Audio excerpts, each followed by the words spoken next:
do. You remember that one decision you almost made, Gare? That conversation you almost started, that opportunity you let pass because you didn't feel ready. I do. And this, guess, is the story of what happened because I didn't open that door. It was late. The kind of late where the silence feels heavier than normal. I had just gotten off the phone with someone offering me a chance, something rare, something aligned with the version of me I wished I could become. But fear, that old familiar shadow, crept in. I told them I'd think about it, but I didn't. I let the silence answer for me. That night, something strange began. The next morning, the hallway in my apartment was longer than usual. I know that sounds strange, but it felt like walking through a dream. I could hear something faint whispers. Music, a heartbeat. I reached the end of the hallway and saw something that shouldn't have been there. A door. It wasn't part of the building. It wasn't modern.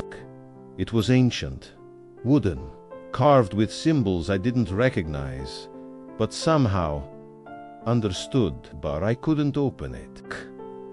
My hand froze every time I reached for the handle, like a deep subconscious program was blocking me. Then I saw it. Next to the door, a mirror. Not a reflection, but a version of me, wearing different clothes, a different posture, a different light in the eyes. He looked free, confident, whole, and he looked right at me. Didn't speak, didn't move, but I felt it. Gata was who I could have become if I'd said yes. I backed away. The hallway collapsed behind me visually, folding in like paper burning from the edges. I woke up in my bed, or I thought I did, but everything was off. My phone had messages I didn't recognize, photos of me at events I didn't attend, emails confirming meetings I hadn't booked. It was my life, but slightly off, tilted like a picture frame hanging just wrong enough to make your neck itch. And then it happened again. A second door, this time in the subway station. Same symbol, same feeling, same reflection. Only now, the version of me was wearing paint-splattered jeans. His hair was longer, Kizan's, stained with charcoal and ink. He was an artist. Not successful by the world's definition, but alive in a way I had never been.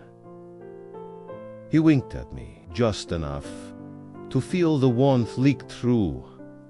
I took one step and was pulled back by a passing train. I blinked, and everything was gone. For weeks, it kept happening, gay. Everywhere I went, the world seemed to glitch. I'd be mid-conversation with a barista, and suddenly they'd say, "Did you ever open it?" Then blink, and act like nothing happened. Billboards changed mid. Reflections delayed like old video buffers. The universe was showing me versions of myself, then pulling them away the moment I reached car. Until one night, I found the door again. But this time, there were two. One radiated light, the kind of warm, rich glow that felt like home. The other, cold, metallic, silent. Both had a version of me behind them.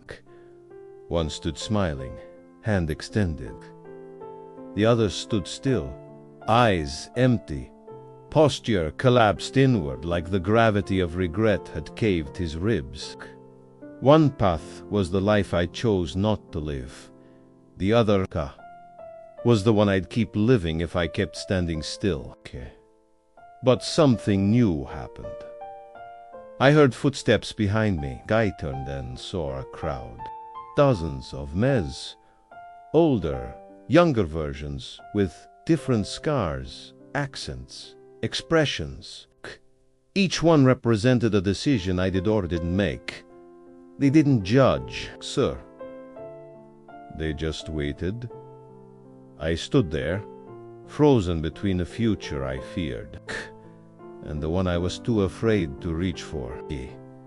And then one of them spoke. "It's not about what's behind any of the doors," he said. "It's about whether you're willing to move toward one." He pointed to the cold metallic door. "That one opens by default. Every day you hesitate, it opens wider. Then he turned to the glowing one.